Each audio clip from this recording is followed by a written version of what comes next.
Estamos invitados a este descanso, a esta pausa. Lamentablemente la vamos a hacer veloz esta pausa porque el tiempo nos va avanzando. Así que vamos a tener apenas algunos minutos. Vamos. El doctor Ricardo me indica que va a estar firmando libros para los que deseen llevarle, comprar y que él los firme. Va a estar ahora ya ubicado donde está la venta de los libros. Entonces, velozmente les pido su colaboración para aprovechar al máximo el tiempo y poder regresar. Les voy a poner el desafío, el reto de 5 minutos para poder estirarnos, caminar, ir a nuestro descanso, refrigerio y regresar lo más pronto posible. Gracias. También, si alguno está interesado, del almuerzo hay pollo a la venta, pollo entero horneado, que también tiene un costo de 50 quetzales. Así que también para quien quisiera, pues del almuerzo hay pollo horneado. Gracias. Transmisión ininterrumpida de TN23 a nivel internacional. Estamos llegando a muchos países gracias a la televisión guatemalteca a través de la televisión satelital. Estamos llegando a Centroamérica, Suramérica, la Unión Americana, Europa, gracias también a la página www.chapintv.com. La televisión guatemalteca ha hecho pues una historia en este fin de semana dando a conocer estos importantes temas. El tercer simposio internacional, Alejandro, escuchábamos de expertos en la materia, en la medicina, en cómo la sangre, los componentes de la sangre que permanecen en esta hostia consagrada, pues dan fe y legalidad a través de la ciencia, confirmada por lo científico y también por la fe, Pues que sí, es un milagro. como te decía yo posteriormente al almuerzo, esta parte iba a ser muy cargada y lo hemos visto y todavía nos falta un poco más porque estamos viendo detalles pero que son muy pero muy puntuales, muy específicos, niveles microscópicos, niveles complejísimos que se están presentando en una hostia. Componentes como las proteínas, componentes de la sangre desde un feto en el vientre hasta un recién nacido y un adulto, que son los mismos componentes, hasta tipo de sangre existe, AB. Y es interesante entender cómo esos componentes están presentes porque hay procesos, porque no es que estén así nomás que los hayan puesto y como que pusimos los ingredientes de una sopa y ya estuvo. No, tuvo que haber un proceso previo en donde intervienen muchos órganos como el hígado, la médula ósea que está dentro de nuestros huesos y que se ha formado desde el embrión. Entonces eso es interesantísimo porque... Alejandro, algo que me llamó mucho la atención es que se habló de los estudios. El doctor Castañón indicaba que en el 96 se hizo un estudio, en el 2006 se hizo otro y los glóbulos blancos permanecían intactos, vivos en la hostia. En 2016 se volvió a hacer otro 8 años después y mantenía la misma consistencia. Así es, y lo decíamos fuera de cámaras, lo decíamos fuera de cámaras que básicamente en estas hostias estamos viendo un cuerpo. ¿Un cuerpo? Es un cuerpo. Lo hablábamos. Es un cuerpo, lo hablamos hace un momento, lo decías tú, Axel, fuiste el que tuviste esa conclusión. Yo nunca lo había visto así, a pesar de que ya en mi tiempo que he participado en el DIMI había visto estudios y había visto algunas otras presentaciones, quizás no tan completa como la última que vimos. Muy completa. Pero sí, esa es la conclusión para nosotros que no somos científicos, para nosotros pues que apenas entendemos estas cosas. Exacto. Pero la conclusión es que es un cuerpo. Es un cuerpo. Y Jesús lo dijo, este es mi mantiene. cuerpo. Y esto es un cuerpo que sigue teniendo esos procesos que le permiten mantenerse vivo y mantenerse siempre con todos los elementos necesarios para mantenerse. Y es que estábamos hablando que no queda como una parábola, estamos hablando que la parábola se ha hecho vida. Se ha hecho vida en estos tiempos y en los tiempos también pasados y en los tiempos futuros. Será la misma convicción a través de esta reafirmación de la ciencia y la fe, que por primera vez en la historia están de acuerdo en algo, que existe ese milagro y ha sido reafirmado. Así es importante, el doctor Valbuena lo decía al final, no hay que tener miedo a que la ciencia, nos presente este tipo de cuestiones, porque pues para el que tiene fe, Jesucristo lo dijo en las Santas Escrituras y los profetas lo dijeron y está escrito. Y entonces esto es solo una muestra de que lo que está escrito es tal y como se cree en ello, ¿verdad? Bueno, y hay otra parte también en la historia de la humanidad que ha sido de debate y ha sido de polémica. Y en estos minutos de descanso, de receso, queremos que Guatemala y el mundo se enteren. Estamos hablando del exorcismo, estamos hablando con personas que lo practican, que tienen ese poder espiritual y por supuesto también ese respaldo, esa garantía del espíritu para poderlo hacer, que no cualquier persona lo puede hacer. Y hoy Así nos es. acompaña alguien que lo practica. En un momento nos va a acompañar. Primero vamos a tener a una, pues, a una madre superiora de una congregación. Perfecto. Que nos está acompañando el día de hoy. La vamos a invitar a que pase por acá, a que nos acompañe aquí en este set improvisado. ¿Qué tal, madre? Madre, ¿cómo Mucho está? gusto. Gusto saludarla. Por favor, viendo ¿Por acá? para allá la cámara. Estamos para Guatemala y el mundo a través de la televisión guatemalteca, a través de las redes sociales, más de 27 países hoy conectados en este tercer simposio internacional. Madre, ¿su nombre cuál es? Mi nombre es Madre Esperanza Magaña Gual de Muralles y ahora soy Madre de la Esperanza de la Trinidad. ¿Cuál es la congregación a la que usted pertenece?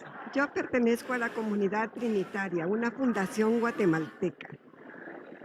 Estoy en ella porque nuestro Padre me llamó para colaborar con él. Y ahora estoy en este evento tan grandioso del discipulado de la misericordia y de la paz y de todo. Y yo les cuento que yo soy testigo del amor de los amores. Madre, tomando en cuenta la situación actual de nuestro país, cómo esto viene a fortalecernos como iglesia, como país, como comunidad, como familia, para poder de esta manera también aprovechar lo más positivo definitivamente de la humanidad. En realidad, no solo Guatemala, sino el mundo entero está convulsionado. Pero nosotros tenemos la fe y la confianza de que nuestro Padre es nuestro Padre amoroso que se preocupa de sus hijos y de todas se preocupa de las pequeñas y grandes cosas de la vida. Yo les voy a decir un ratito, un momentito. Él me llamó a colaborar en su obra Comunidad Trinitaria y entregó un don, que es el regalo del amor de Dios. Y esa es nuestra misión. Para eso estamos, ¿verdad? ¿Y qué es ese don del regalo del amor de Dios? Nada menos y nada más que recibiéndolo se active toda la riqueza bautismal, que es la presencia de Él en nuestro corazón. Y entonces me podrán preguntar ustedes si los no bautizados sienten el vacío y se acercan para buscar la manera de tener ese tesoro en sus corazones. Claro, Madre. Alejandro. Madre, ¿qué la llamó a usted a servir al Señor? ¿Cómo fue ese llamado? ¿Cómo fue ese cambio de nombre? Porque usted incluso cambia su nombre. Yo enviudé muy joven, soy mamá de 5 hijos, tengo nietos ahora y a bisnietos. Cuando mi hijo pequeño tenía 5 años, el Señor se manifestó en una escuela pública. Por eso me gusta ese canto que dicen ahí, que está en las escuelas y todo. Ahí se me manifestó el Señor, porque orábamos con nuestras alumnas, hacíamos silencio para que Él nos hablara, ¿verdad? Y tuve la gran riqueza de escuchar que un día una de las niñas de 11 años, yo estoy con vosotros y vosotras estáis conmigo. Siembra amor en mi jardín y recogerás amor. Mi amor es vivo, mi paz es vida. Ustedes niñas me alaban, los peces en el agua me alaban. Desde ese día me volví la secretaria, porque estoy escuchando a diferentes niñas a tomar un cuaderno para escribir. Pero esto continuó. Y al continuar llega, Esperanza, mi padre te llama a fundar una obra, no es cosa mía. Claro. Yo le dije, ¿cómo me llamas a mí? Si yo tengo una familia, mi padre sabe lo que está haciendo. Bueno, si él sabe, pues aquí estoy. Tú no te preocupes, yo te daré una casa para que vivan mis hijas. Yo proveeré lo necesario. Mi madre me solicita ser la patrona de mi casa bajo el nombre de Virgen de Lourdes. Ella te entregará las escrituras de mi casa. La imagen de mi madre tiene que estar en mi casa. ¿La compro o la mando a hacer? No. Ella aparecerá porque ya está. Todo el que llegue a mi casa, seré yo y mi madre quienes reciba. Y a través de esta obra mi Padre erradicará el odio, la violencia y la oscuridad del corazón del hombre, para que todos podáis vivir como Él quiso desde el principio de la creación, en paz, gozo y unidad. Increíble, madre. No entendía yo nada, pero todo se cumplió. Pero me dijo algo, gózate que nuestro Padre eligió Guatemala, porque de este punto irradiará su luz al mundo entero. Y esa madre es una frase que con Axel hemos Claro. venido usando desde el día de ayer que estamos Desde que inició transmitiendo, el tercer porque simposio. este simposio es una luz y muchas otras obras que han habido en Guatemala como la suya y Claro. otras son luz para el mundo porque nuestro país tiene mucho que dar y hoy gracias a Dios nos están viendo en otros lados Claro. hermanos que están recibiendo estas Y bendiciones. hablamos, madre, de que la bendición de Dios en el país, porque estamos hablando de 3 días que será insuficiente para tanta bendición que le darán a nuestro país y que de nuestro país va para varias partes del mundo. Sí, también me decía, lamentablemente, para que brille la luz, tiene que haber obscuridad. Y esa es la obscuridad que está ahora, la incomprensión, lo que no se vive en familia, que los gobiernos, ya saben ustedes todo lo que está sucediendo. Claro. Pero eso, para mí es un signo de que pronto nuestro Padre se va a manifestar.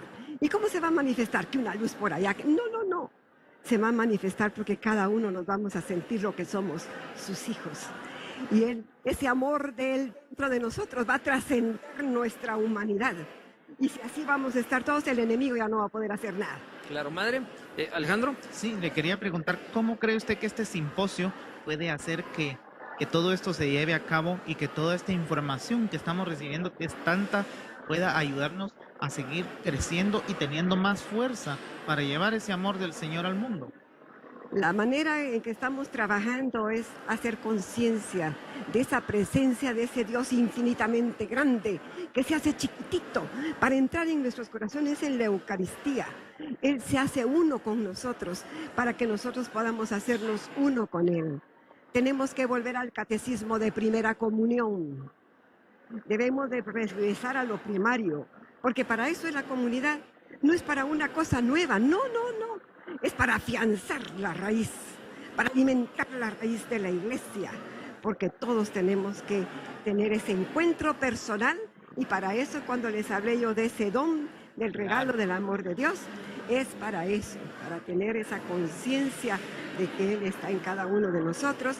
Y sé que porque a la televisión no hay tiempo, pero yo a todos ustedes televidentes y todos y a mis hermanos que están aquí, yo les entrego este regalo de amor con toda la fe y el amor, en tu nombre, Padre, Hijo y Espíritu Santo. Amén. Gracias, madre. Amén. Te lo pedimos por tu unidad.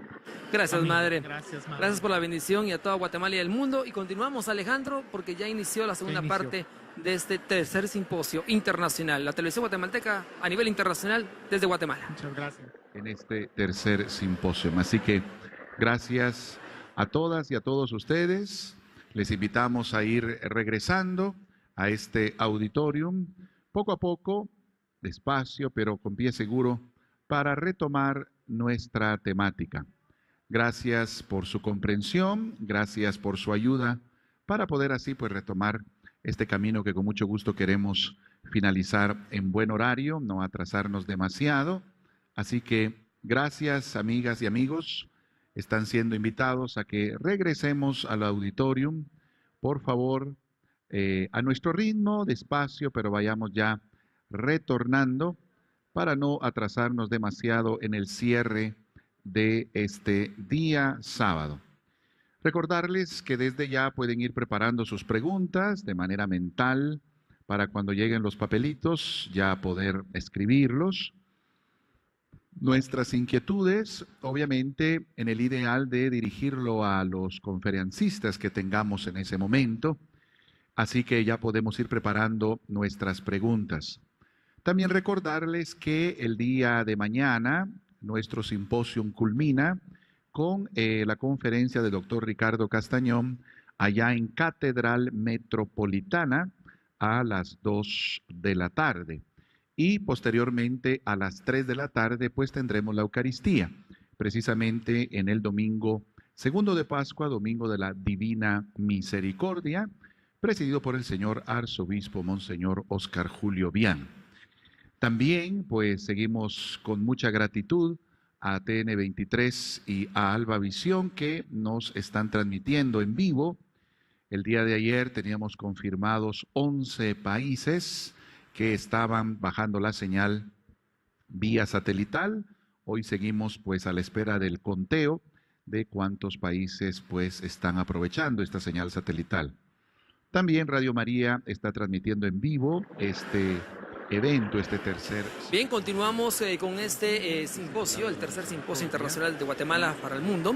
Y de hecho, antes de iniciar con la segunda parte, tenemos una entrevista muy importante que le habíamos ofrecido a Alejandro. Padre, por favor, denos un nombre para la audiencia. Abelardo Pérez. Y padre Abelardo, tenemos entendido que usted es un padre exorcista. Sí, así es, efectivamente, sí. Llegué a ser exorcista sin haberlo pensado nunca ni imaginado, ¿verdad? Pero las circunstancias de la vida me obligaron a meterme en este mundo al conocer algún caso que merecía ser estudiado, ¿verdad? Padre, tomando en cuenta el exorcismo y que muchas personas aún no conocen quién lo puede practicar, ¿qué se necesita para practicarlo en Guatemala y en cualquier parte del mundo? Bueno, para practicar el exorcismo primero se necesita ser sacerdote, ¿verdad? Porque la Iglesia no se lo encomienda a cualquier persona. Ser sacerdote y que el obispo correspondiente le autorice al sacerdote a entender y atender ese caso que se le puede presentar, o bien le puede dar una autorización general para todos los casos que se presenten, pero lógicamente no basta ser sacerdote, hay que tener la autorización expresa del obispo. Padre, el exorcismo es una cosa que en el mundo se ve como polémica. Las películas lo presentan de una forma, a veces, según lo que dicen algunos exorcistas, fuera de la realidad, muy exagerada. Pero es muy sensacionalista, tal vez. Sí, muy sensacionalista. Y es una de esas formas en las que la fe se ve cuestionada por las personas que están fuera de la fe. ¿Qué nos podría decir acerca de eso?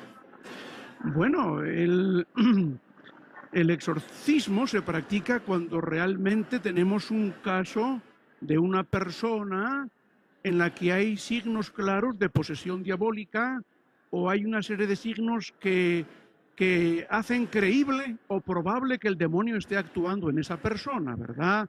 Entonces, después de hacer el diagnóstico con serenidad y en base a los signos y a las pruebas que la experiencia de la Iglesia ha ido recogiendo, es cuando realmente el sacerdote pues toma el ritual de la Iglesia en sus manos y con la autoridad que tiene, pues realiza el exorcismo para intentar presionar al espíritu inmundo, el maligno, el demonio que está en el cuerpo de esa persona, y lógicamente se vaya debilitando y salga de ese cuerpo. ¿Qué papel puede jugar la ciencia en un exorcismo? Bueno, aquí la ciencia no creo que tenga mucho que hacer.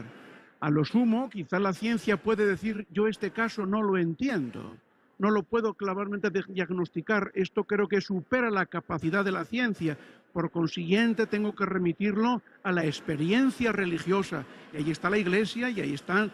Bueno, pues sí, la Iglesia con su experiencia, que especialmente, digamos, como que la practican y la recogen y la desarrollan los sacerdotes que están realmente metidos en este campo, como son los exorcistas. Ahora bien, padre, compartamos un caso que usted ha tenido que le venga en este momento a la mente para poder compartir para todo el mundo en este momento a través de la televisión. Sí.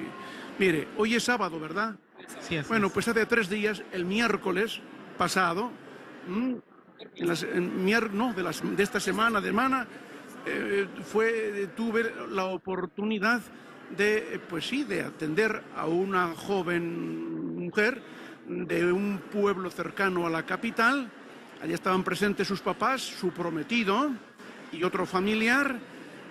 Como en tantos casos, esta muchacha presentaba un cuadro extraño, problemático en su comportamiento y en su modo de manifestarse. Llevaba días pues muy afectada, nerviosa, agitada, como suele ocurrir, porque es el diablo el que actúa en ella, y me contaba el papá, cuando ya llegaron a mi persona para que los atendiera, que venía hablando con ellos por el camino, cuando venían en el carro, ¿verdad? Y cuando llegaron a casa y llamaron a la puerta, yo salía a recibirles, y en ese momento esa muchacha quedó muda. Es sorprendente, ¿no? Ya no podía hablar. Es para preguntarse qué está pasando aquí. Es una persona absolutamente normal. No es una loca, no es una mujer que esté haciendo teatro, ¿no? Simplemente es normal que justamente lo que quiere es liberarse de algo extraño que tiene en su cuerpo. Pero ya sospechaba la familia que era el demonio porque han tenido otros casos en la familia. Ahora bien, padre, tal vez resumamos rápidamente porque ya está empezando la otra parte. ¿En qué momento usted lo practicó? En ese momento. Sí, entonces entraron, escuché un poquito el problema, empezamos el exorcismo con las letanías de los santos y poco después me encaré con el mal espíritu porque esa muchacha no podía hablar y estaba agitadísima y yo por la experiencia de 25 años inmediatamente entiendo que es el demonio el que está actuando ahí. Inmediatamente me referí con palabras del antiguo ritual en latín al diablo, culminándole con mi autoridad, que la tiene, o sea, el exorcista, para que me diga su nombre, cuándo entró, por qué entró, cuántos hay en ese cuerpo, cuándo van a salir. Y inmediatamente empezó a hablar el demonio, diciendo el nombre de las personas que estaban detrás de esa posesión. Son personas que practican la brujería y que tienen algo contra la paciente y le mandan al diablo. Entonces yo como dije, sale en este momento, pega un grito inmediatamente, me dijo su nombre primero, ¿verdad? Y pegó un grito y quedó liberado. Pues No. padre, Después, tenemos... En el segundo caso pasó lo mismo. O sea, inmediatamente después ocurrió que había todavía otro diablo más, lo mismo. Me dio su nombre, explicó cómo el brujo acudía a Maximón tomando guaro y por eso la muchacha olía extrañamente a guaro. Me dijo su papá, lo mismo, va un grito y te vas inmediatamente, y así lo hizo. Cuando la muchacha quedó liberada, se sentía como revivir, feliz. Pues padre, fue un caso satisfactorio por la gracia de Dios y tenemos que volver adentro, pero le agradecemos mucho. Creo que TN23 queda invitado para hacer un programa más grande con usted. Padre, muchísimas gracias por todo. Seguimos con el tercer simposio internacional. Vamos de lleno al auditorio en este momento para continuar con las exposiciones. Un tema muy importante, los milagros, Alejandro. Los milagros que continuamos reafirmando con la fe y la ciencia. Así es.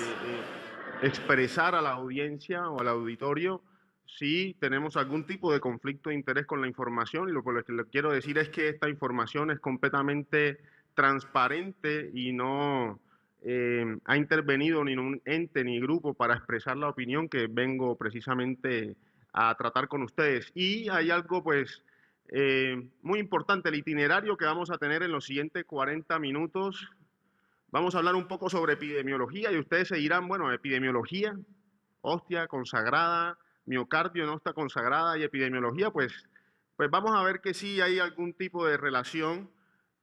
Vamos a comentar un poco sobre anatomía y fisiología cardíaca.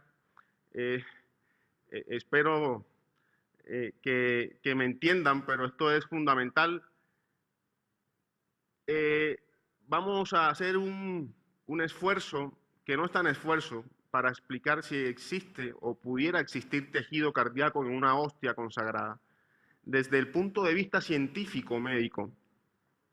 Y si hay algún tipo de diálogo complementario entre la ciencia y la fe y las conclusiones. De antemano les pido disculpas porque estoy bajo un proceso gripal y probablemente mi voz no es la más melodiosa durante esta tarde. Pero bueno, la enfermedad cardiovascular es la principal causa de muerte en el mundo. La mayoría de las personas en el mundo se mueren de problemas cardiovasculares, es decir, de problemas relacionados con el corazón. Y eso es fundamental que lo tengamos en cuenta porque vamos a hablar de corazón, vamos a hablar de miocardio. Miren esto que representa el 30% de todas las muertes a nivel mundial y más de 7 millones de personas mueren cada año por cardiopatía isquémica, es decir, la enfermedad cardíaca asociada a la obstrucción de los vasos sanguíneos del corazón. Y eso representa el 13% de las muertes anuales a nivel mundial. Y por otro lado tenemos este informe de la Organización Mundial de la Salud sobre la violencia. Y miren este informe en el año 2014 sobre la situación mundial de la prevención de la violencia, y en sus corazones se van a preguntar y en sus mentes si al año 2017 este tema de la prevención de la violencia ha mejorado.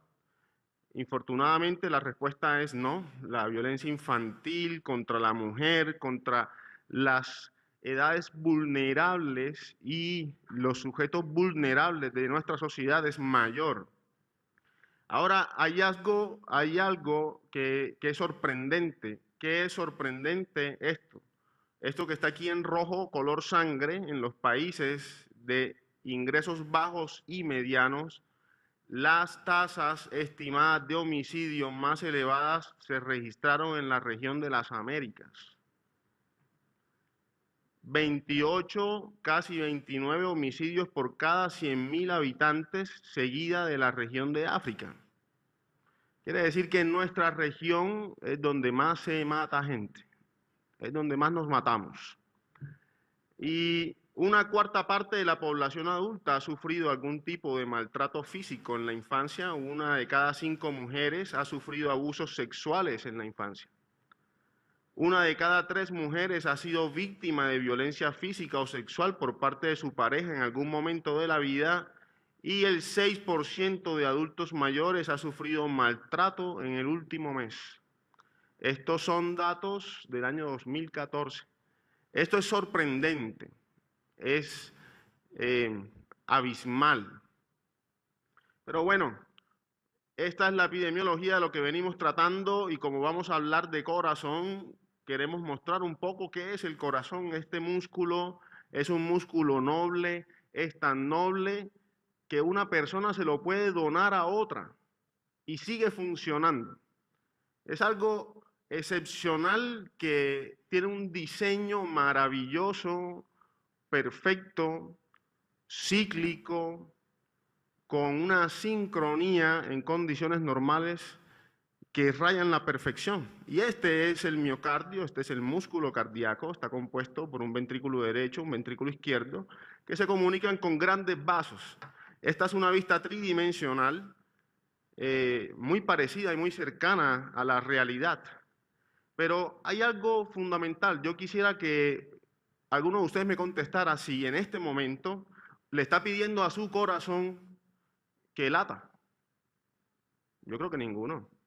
Pues ustedes están pensando, están utilizando sus neuronas, pero el corazón en este momento está bajo un sistema nervioso que es el sistema nervioso autónomo. Luego tiene unos latidos y una frecuencia según las necesidades biofísicas de ustedes y mía en este momento. Así que además está relacionado con múltiples órganos como los pulmones, que da una estructura que se llama mediastinal y está protegida por una estructura ósea compleja como es la reja costal y la espina dorsal, que lo protege de los traumatismos y que además de eso ofrece una estructura rígida de sostén, porque todos estos órganos mediastinales son blandos, son órganos de tejido blando. Quiero decir, no son huesos. Y bueno, además de eso, tiene una relación importantísima con los vasos sanguíneos que van a recibir de parte del ventrículo derecho a la arteria pulmonar, que llega la sangre que no está oxigenada a los pulmones, para que las cavidades izquierdas del corazón reciban la sangre que ha sido oxigenada por los pulmones y que de manera magistral nuestro doctor Balbuena pues nos pudo, me salvó de explicar todo ese complejo. Yo creo que el Señor sabe lo que hace. Miren cómo el corazón tiene unas estructuras que están relacionadas con los pulmones. Estas son las cavidades derechas, la aurícula derecha y el ventrículo derecho del corazón, y están relacionados con el pulmón derecho. Luego, si algo afectare el sistema pulmonar, también llegaría a afectar al sistema cardiovascular. Y tiene una relación importantísima con las estructuras del tubo digestivo, como el esófago. Por eso nosotros podemos hacer estudios a través del esófago para ver de más cerca o para tener una imagen más cercana del corazón. Además, siendo este complejo órgano, tiene su propia irrigación sanguínea, O sea que él cumple con enviar la cantidad de sangre necesaria para sí y para el resto del organismo. Cuando yo veo esto todos los días, y ahora les voy a decir por qué lo veo todos los días, yo no dejo de sorprenderme de la perfección del diseño del sistema cardiovascular. Y aquí ustedes lo están viendo, son arterias que discurren, si se puede decir así, sobre la superficie del miocardio, o sea, del tejido cardíaco, y lo alimentan. Y todo eso que explicó el doctor Balbuena ocurre, y ocurre sin que nosotros tengamos que tener que ver con eso. Ahora, todo este fluido sanguíneo alimenta la fibra miocárdica, que es la unidad estructural que conforma a cada una de las partes del tejido cardíaco. Pero todo lo que es alimentado necesita un sistema de desagüe, como las casas, como nosotros, porque por un lado tiene que llegar el alimento, o sea, los nutrientes, y por otro tiene que salir el desecho, ¿cierto? Entonces también tiene un sistema venoso que recoge toda la sangre que ya no está oxigenada y que está lleno de desechos o metabolitos de las células, para llevarlo a las cavidades derechas y de ahí pasar a los pulmones. Así que es interesantísimo, pero además necesita un sistema de energía el corazón. Y es este sistema donde tenemos unas células especializadas que hacen de cables eléctricos, perdónenme la comparación, pero eso es lo que transmite la energía para que no solamente el corazón funcione como una bomba, sino que además que funciona como una bomba, este corazón es sincrónico, porque necesitamos que las aurículas en milésimas de segundo se contraigan antes que los ventrículos para que haya fluido sanguíneo, de las aurículas a los ventrículos, así como estamos observando aquí, de las aurículas a los ventrículos, y de ahí a las grandes arterias cardíacas. Así que, por algo podemos decir que el corazón es el centro de la vida. De pronto yo tengo un sesgo de selección porque me encanta el corazón y me encanta decir que el corazón es el centro de la vida, doctor. De pronto el doctor Castañón dirá que el cerebro es el centro de la vida, pero el cerebro no se puede trasplantar. Bueno, pero por ahí vamos. Entonces el corazón es el centro de la vida y queremos que así sea, digamos.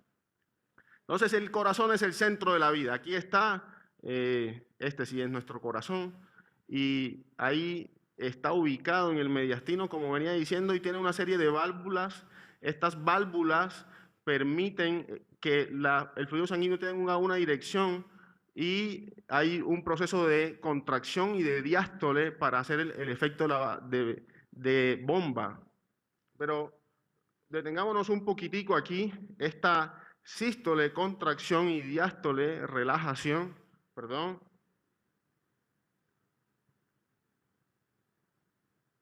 Aquí está.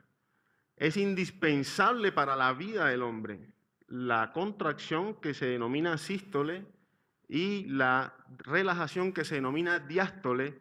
Es el proceso a través del cual el corazón late para poder permitir el fluido sanguíneo, y esta es la dirección del fluido sanguíneo. Aquí están las aurículas con la capacidad que contienen, y vamos a ver ahora cómo debe fluir la sangre proveniente de los pulmones, del sistema venoso, pasa a los pulmones, de los pulmones regresa a las aurículas, de las aurículas pasa al ventrículo y nuevamente a la arteria aórtica, para llevar toda la sangre al organismo e incluso suplirse a sí mismo. Luego, la función cardíaca es fundamental para la vida del ser humano, y no solamente del ser humano, sino la de todos los mamíferos.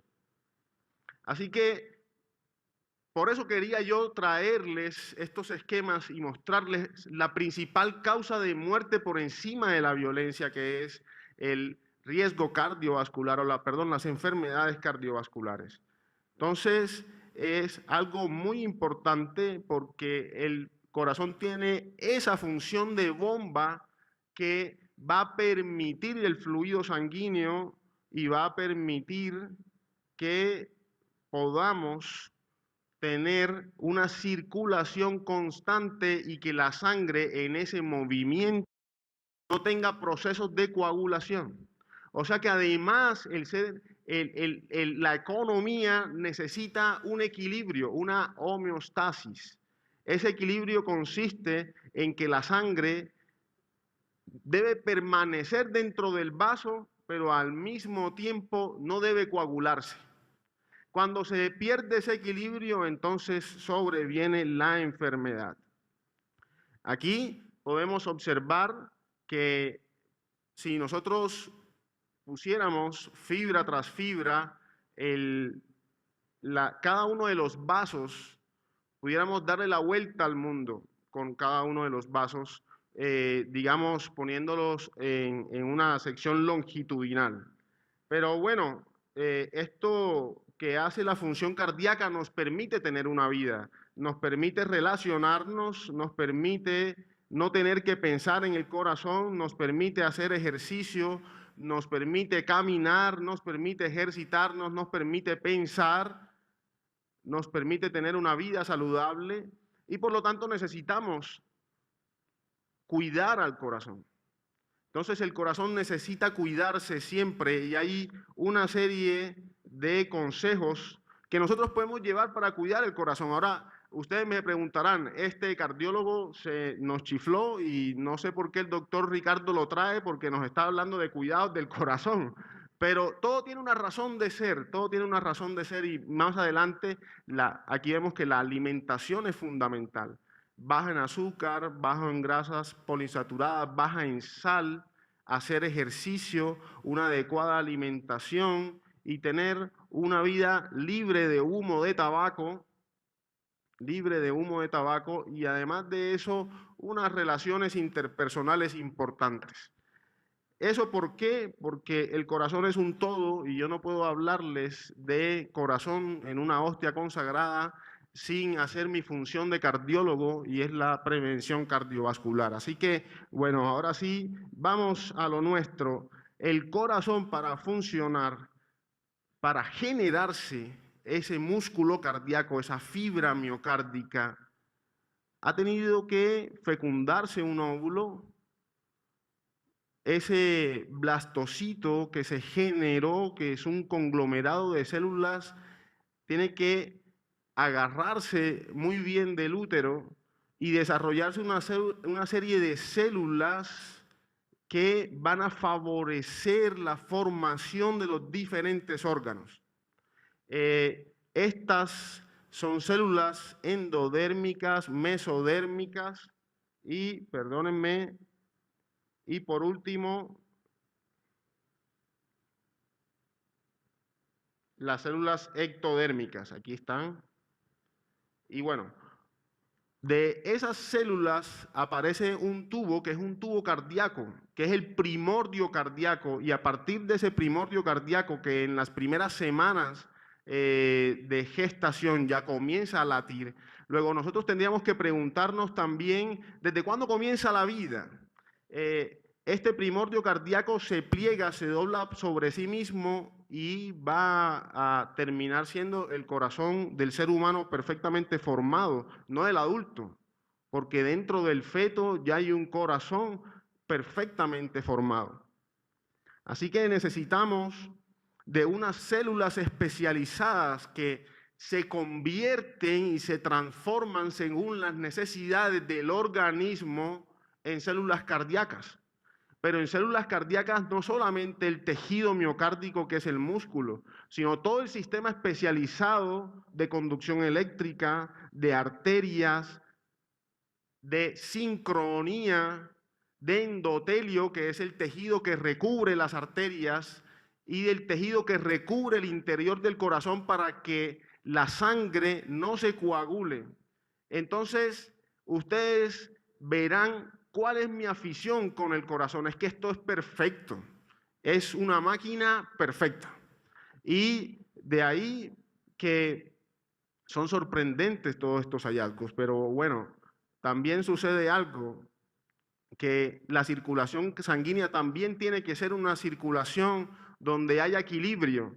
Si no hay equilibrio en esa circulación, y ahora vamos a acercarnos a una arteria y vamos a hacer un corte longitudinal sobre la arteria y vamos a introducirnos como si tuviéramos una máquina de video dentro de la arteria, y aquí le vemos los elementos formes de la sangre, los glóbulos rojos que ya nos han explicado y que transcurren dentro de la arteria sin ningún tipo de oclusión ni obstrucción, pero que esto puede cambiar según nuestra alimentación o según nuestros hábitos de vida, y muy probablemente si nuestra alimentación no es la adecuada, puede crecer una placa.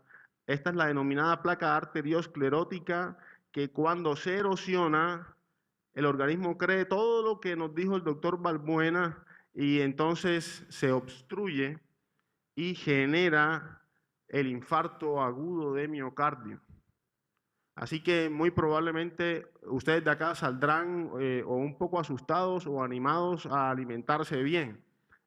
Y eso es fundamental porque así es el infarto agudo de miocardio. Se obstruye y se daña todo el tejido posterior a la arteria que se encuentra obstruida. Así que este es una de las principales causas de muerte que se encuentran en el ser humano y debido a los malos hábitos y estilos de vida. Pero esto no queda aquí, hay una relación importante de lo que estamos hablando con nuestro tema principal, y aquí podemos observar los mecanismos del infarto. Hay diferentes mecanismos del infarto porque la arteria se puede ocluir, como les he mostrado, con ésteres de colesterol. De aquí se puede erosionar y formar un trombo, un coágulo, como ya lo hemos visto. Y el tejido posterior se daña. Pero también puede ser que no exista esa placa arteriosclerótica. Entonces puede ser que la arteria se constriñe y se produce lo que se denomina el espasmo coronario y no hay placa arteriosclerótica. ¿Y esto cómo pasa? O sea, ¿cómo sucede esto? Esto sucede porque nosotros tenemos un sistema de regulación neuroendocrina, y cuando se producen muchas catecolaminas, es decir, hormonas del estrés como la adrenalina, yo sé que cuando les hable de adrenalina, saben de lo que les estoy hablando, de cuando estamos en el trabajo estresados, ¿sí? De cuando tenemos una violenta situación que nos genera una situación de estrés. Esto puede ocurrir en la arteria coronaria. Afortunadamente no siempre ocurre, pero también es causa de infarto agudo de miocardio. Ya lo vamos a ver por qué. Y vamos a ver también por qué toda esta introducción. Esta es la fibra miocárdica. La fibra miocárdica es la célula, la unidad estructural, ya se las había comentado. Y esta fibra miocárdica tiene múltiples estructuras que la conforman. Y una de las estructuras que la conforman es la membrana que la recubre, que se llama sarcolema. Y se llama sarcolema porque procede de una palabra griega que se denomina sarco y es carne. Y es fundamental para el entendimiento de por qué el corazón es carne. El corazón es músculo y a eso es lo que nosotros le denominamos carne. Ahora, también tiene una serie de filamentos. Estos filamentos se van a relacionar y van a permitir que en la sístole, es decir, en la contracción, el corazón, la fibra se hace más estrecha, más corta, y en la diástole estos filamentos se separan y permiten la relajación de la fibra miocárdica, de tal manera que el corazón puede actuar como bomba, así como les he dicho. Y tiene otra serie de estructuras como las mitocondrias, y ya hemos hablado hoy de las mitocondrias, y esto es lo lindo porque estamos asociando todas las cosas y todo el conocimiento para que este sea un conocimiento significativo, y en la mitocondria hay genes. Hay genes mitocondriales que proceden de la madre, y todo esto es un misterio porque ni tú ni yo hemos hecho nada para que esto exista, ni tampoco los científicos han podido hacer nada para que esto exista. Existe Existe porque hay un diseño superior que lo ha predicho en un material genético. Así que así está conformada la fibra miocárdica, y si nosotros hacemos esto y tomamos una muestra de ese músculo, la llevamos al microscopio, encontramos esto, la fibra miocárdica. Una fibra miocárdica con una arquitectura organizada, y si ustedes se pueden dar cuenta o hacen un acto de fe y me creen, tienen unas bifurcaciones como esta bifurcación. Y esas bifurcaciones se llaman bifurcaciones en pantalón y son características de la fibra miocárdica estriada, es decir, del tejido cardíaco. Y aquí ustedes lo pueden ver de manera muy organizada, y que son fibras además estriadas, y por eso se denomina músculo estriado. Hay dos tipos de músculo estriado: el músculo estriado del músculo esquelético, es decir, con el que yo puedo mover mis extremidades, y el músculo estriado cardíaco, que funciona a través de un sistema que es el sistema nervioso autónomo. Así que aquí tenemos más fibra miocárdica, más músculo cardíaco, pero visto ya no macroscópicamente, sino a través de la microscopía. Y bueno, estas son los núcleos de esas fibras que componen el tejido miocárdico. Ahora, como ya les he dicho, esa fibra miocárdica puede estar lesionada. Y miren que esta es una estructura armónica, con una arquitectura conservada, con unas uniones intercelulares que se llaman discos intercalares. Y aquí lo podemos ver muy bien. Esta es una fibra y esta es la fibra que continúa, pero no hay una separación total entre una célula y la otra. Luego, por eso el tejido miocárdico funciona como una red, como un sinsitio. Cuando una célula se activa, la mayoría de las veces se termina activando el resto de las células de manera cronométrica, de manera programada. Pero aquí tenemos una fibra miocárdica que está lesionada. Esta es la fibra en la que podemos observar donde hay una solución de continuidad y que interfiere con la estructura de la fibra. Está la fibra dañada, está la arquitectura perdida, y además hay células, múltiples células inflamatorias. Los núcleos de la célula están destruidos o están fuera de la fibra, lo cual quiere decir de que este miocito, este miocardio, este corazón ha sido lesionado. Y como ya les he explicado, hay múltiples formas o factores que le pueden lesionar. Ahora, si yo miro esta imagen, ¿qué es lo primero que se me viene a la mente? Lo primero que se me viene a la mente es un infarto agudo de miocardio, probablemente con una ruptura. Esto es una muestra patológica real. Sería lo que el conocimiento me ha permitido analizar cuando tengo una muestra de tejido miocárdico como esta. Así que esto es lo que dice la ciencia.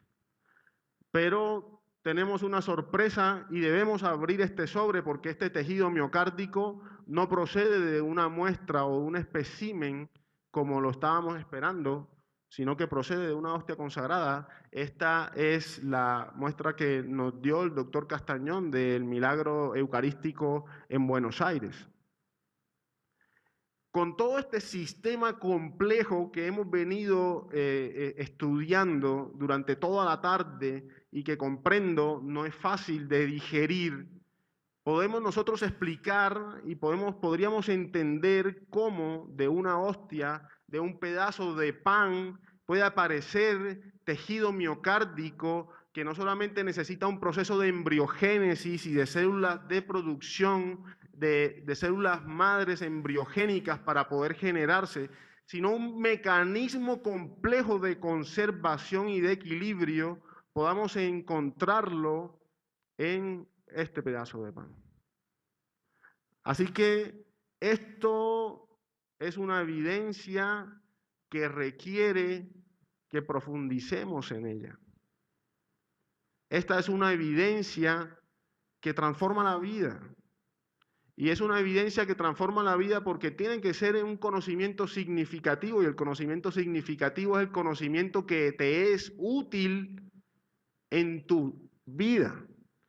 Así es como nosotros podemos evaluar la evidencia médica para darle un tratamiento al paciente. Si la evidencia tiene una solidez tal que es beneficiosa para mi paciente, entonces la aplico. Pero, ¿qué más hay en esta carpeta? Esto hay en esta carpeta. Corazón humano en una hostia consagrada.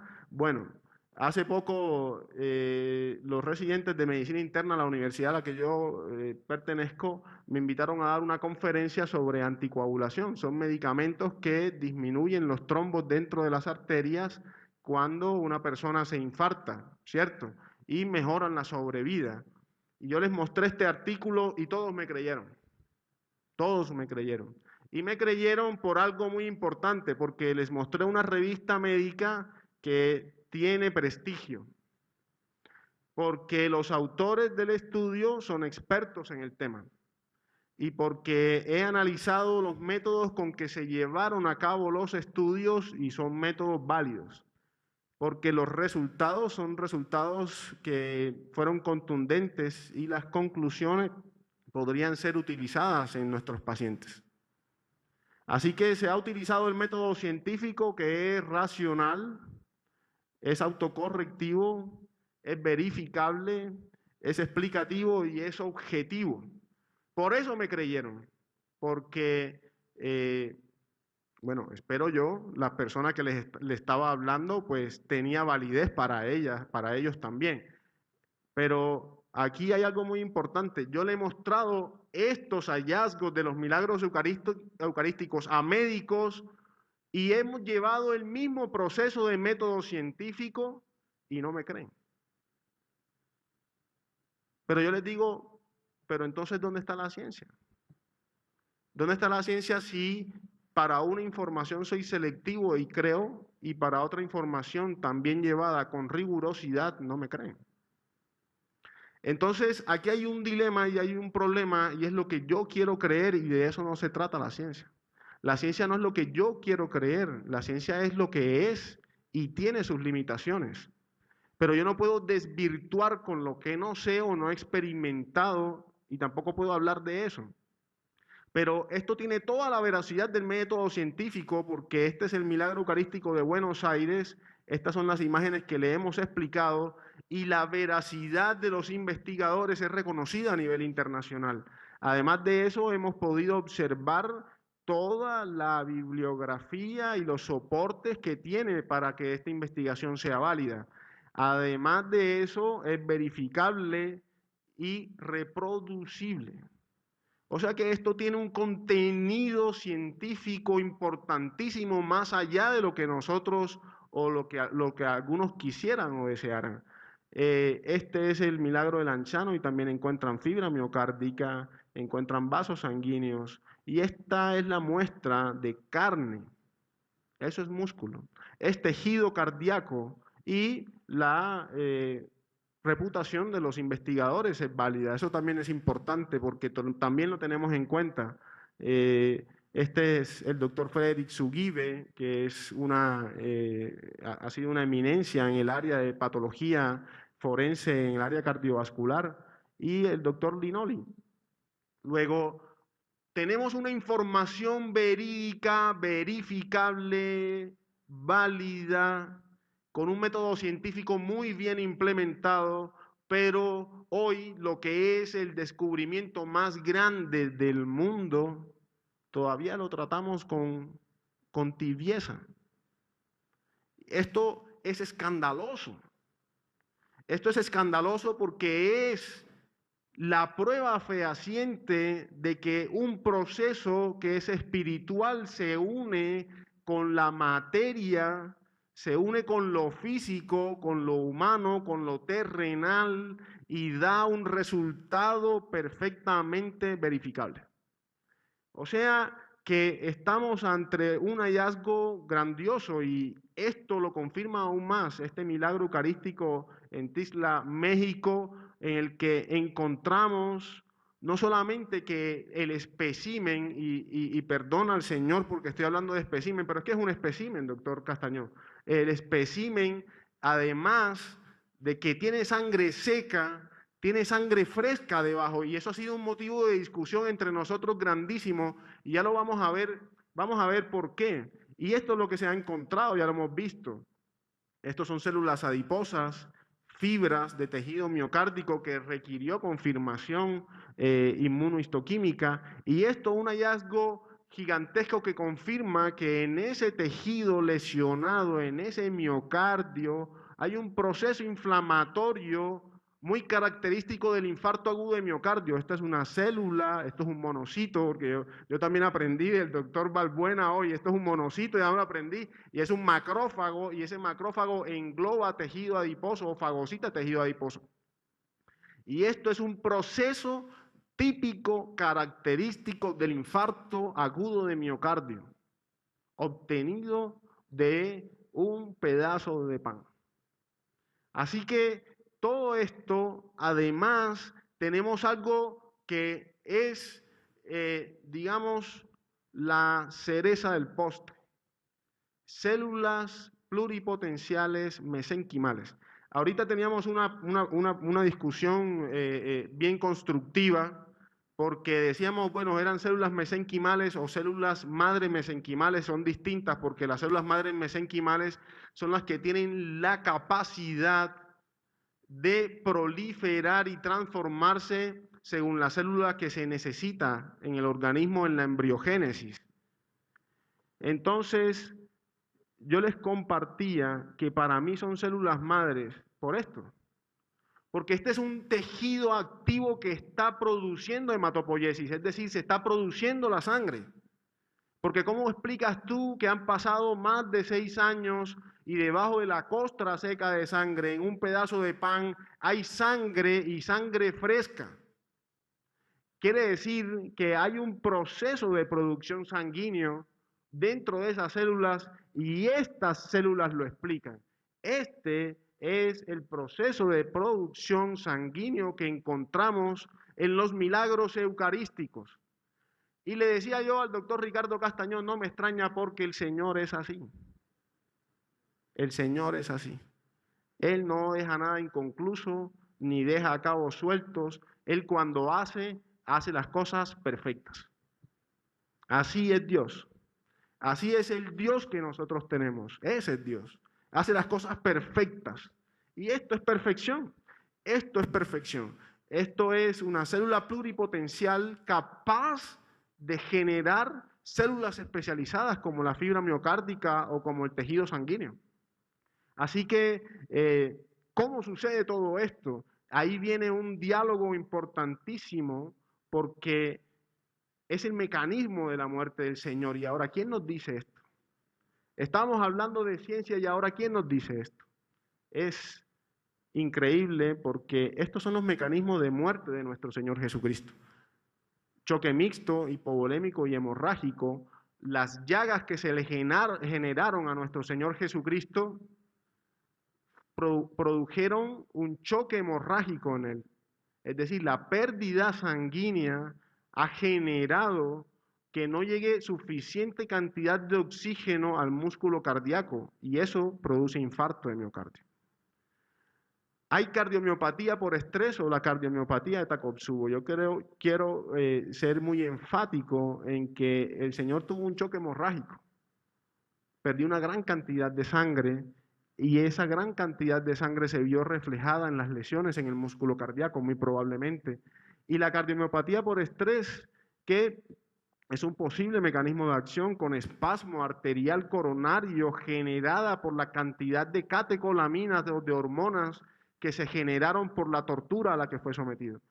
Así que el otro punto es la commotio cordis. La commotio cordis es el golpe o el trauma que sufre el corazón cuando recibe un trauma contundente sobre la reja torácica, y eso hace que se fracture la fibra miocárdica. ¿Y esto qué les hace recordar?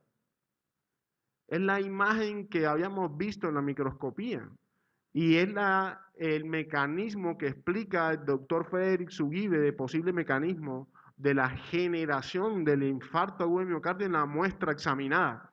Y esto es muy importante porque esto no fue el timón de un automóvil, esto le sucedió a este hombre porque no utilizaba cinturón de seguridad. Pues el Señor no tuvo oportunidad y recibió múltiples traumas contundentes sobre el tórax. Y esto también genera infarto agudo de miocardio. Esto lo comprueba la ciencia. O sea que hay una relación perfecta entre lo que estamos encontrando en los especímenes de hostias consagradas con efusiones sanguíneas, con ADN, pruebas positivas para sangre, células, componentes formes sanguíneos y tejido miocárdico. Y además de eso, tienen una perfecta correlación con el mecanismo de la muerte de nuestro Señor Jesucristo. O sea, hay coherencia. ¿Y eso quién nos lo dice? Ahora, este es otro mecanismo de muerte y probablemente el último y culmen mecanismo de muerte en nuestro Señor, y es la asfixia por la muerte de cruz. Cuando una persona se encuentra crucificada, para poder expandir el tórax, ya no lo puede expandir más porque el tórax está expandido por los brazos crucificados.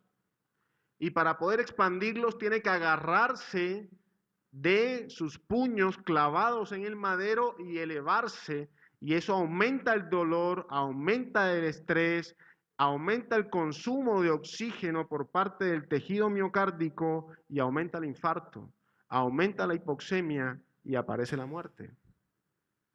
¿Quién nos dice esto? Esto nos lo dice la palabra de Dios. Isaías 53 dice, como cordero fue llevado al matadero. No era parecido a un hombre, no tenía figura de hombre, no tenía figura de hombre. Y la palabra nos dice en Juan 6:51, quien coma de este pan vivirá siempre, el pan que yo doy para la vida del mundo es mi carne. Eso nos lo dice la palabra. Les aseguro que si no comen la carne y beben la sangre del Hijo del Hombre, no tendrán vida en ustedes. De cierto os digo, si no comiereis del griego phage, o me perdonan, mi griego no existe, entonces, pero este es el griego que se utiliza, el que no comiere mi carne, la del Hijo del Hombre, y bebiere mi sangre, no tendrá vida. Pero más adelante dice, el que come mi carne, y cambia la palabra en griego, que no es ya masticar, sino tragar mi carne, y bebe mi sangre, tiene vida eterna y yo lo resucitaré el último día. Luego tenemos una gran evidencia, tenemos un diálogo complementario entre la ciencia y la fe.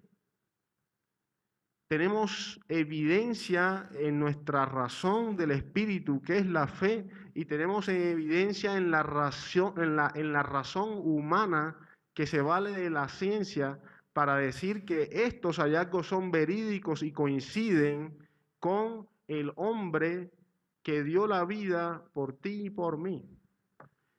Entonces tenemos que contestar ahora la pregunta. ¿Hay tejido cardíaco humano en una hostia consagrada? Pues yo le digo no. Y no porque un humano común y corriente no llega ni a la vuelta del Monte de los Calvarios con todo este sacrificio. Una persona hipovolémica con las heridas, hipovolémica quiere decir con poco contenido de agua dentro del sistema circulatorio. Pero una persona en las condiciones de choque hemorrágico de nuestro Señor Jesucristo, una persona normal no llega hasta la cruz. El Señor llega a la cruz por su condición de Dios que quiere dar la vida por nosotros. Porque un tejido cardíaco normal no puede durar más de 1 minuto con las estructuras que se nos están mostrando que han durado no días, no meses, por favor, no años, siglos. Es que esto no es nuevo. Nosotros tenemos la dicha de conocer al doctor Ricardo Castañón, a todo el grupo DIMI y el Discipulado de la Misericordia y la Fundación Internacional para la Paz, que nos han mostrado la evidencia, pero el Señor viene hablando siglos. Y el Señor viene hablando siglos porque es que nos quedamos callados. Esa es la razón. El Señor dice en su palabra, si no hablan ustedes, hablarán las piedras. Y eso es lo que está sucediendo. Así que esa es la razón por la que a mí me conmueve esto. Y acepto la invitación de venir de mi país, Colombia, hasta acá. Y me pregunto en el avión, Señor, ¿por qué me has elegido? Con tantos cardiólogos de tantas partes del mundo, ¿te has fijado en un cardiólogo en un país sufriente, pero también alegre como Colombia, en una zona tropical como Cartagena de Indias, en el que estamos viviendo una realidad social también difícil, con nuestros vecinos venezolanos? ¿Por qué me has elegido? Esa pregunta no la he podido contestar, doctor Ricardo Castañón, pero me siento honrado de estar aquí y poder hablar de esto que es fundamental para la vida del hombre. Así que, para terminar, quiero esto para llevar a casa. La probabilidad de que Dios exista es del 100%. Y ahora con lo que acabamos de ver, yo creo que más del 100%. Por lo tanto, la probabilidad de que no exista es una hipótesis nula. El Señor es una verdad absoluta, imposible de negar, imposible de evitar, imposible de no creer y ahora imposible de eludir. Pero esto sucede cuando conoces a la persona de Cristo. Porque de pronto salimos de aquí y esto se nos puede olvidar. Pero si conoces a la persona de Cristo no se te puede olvidar por lo que ha hecho en tu vida. Siempre toca a la puerta y es irresistible porque cada vez que se le abre llena la vida de una manera tal que de ninguna otra forma es posible experimentar. Con esto quiero terminar. Yo pongo mis títulos académicos, pero si ustedes se dan cuenta, no hablé del primerito, del Hijo de Dios. Mientras yo más me especializaba, más vacío me sentía. Y yo no sabía por qué. Hasta que a través de la enfermedad me encontré con Cristo. Esa enfermedad fue una enfermedad articular que inflama los tendones. Y en esa enfermedad me encuentro con el Señor en un retiro que se llama Retiro de Emaús. No, veo que aquí hay varios que son Jesucristo ha resucitado. Muchas gracias. Y esto es lo que cambia la vida del ser humano. Y yo hoy me regocijo y soy feliz de sentirme amado por Dios y ser hijo de Dios más de los títulos que tengo. Eso pasa. Un título más, un título menos, debe ponerse al servicio de la humanidad, pero lo que te hace verdaderamente feliz es tener a Dios, a Cristo en tu corazón. Muchas gracias.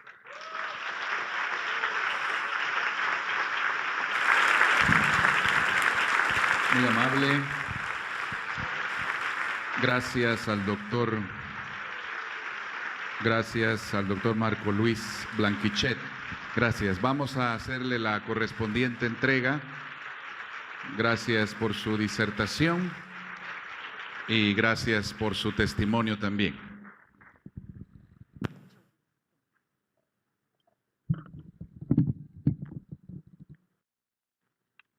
Doctor Blanquichet, su disertación ha llevado conocimientos científicos y luz del amor de Dios al dar su vida por nosotros. Esto enriquece nuestro acervo cultural y fortalece nuestra fe y espiritualidad. Gracias. Voy a hacerle entrega de este reconocimiento que dice: Tercer Simposio Internacional DIMI, Razón Humana y Ciencia Espiritual hacia un diálogo complementario.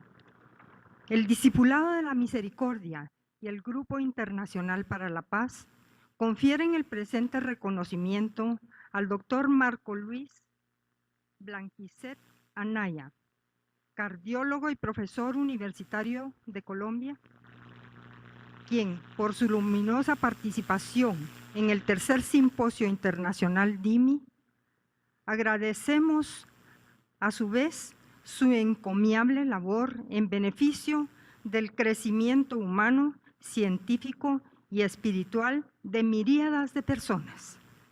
Firman Linely Altenbach, discipulado de la Misericordia DIMI Guatemala, y doctor Ricardo Castañón Gómez, PhD, de Grupo Internacional para la Paz, Guatemala, abril de 2007.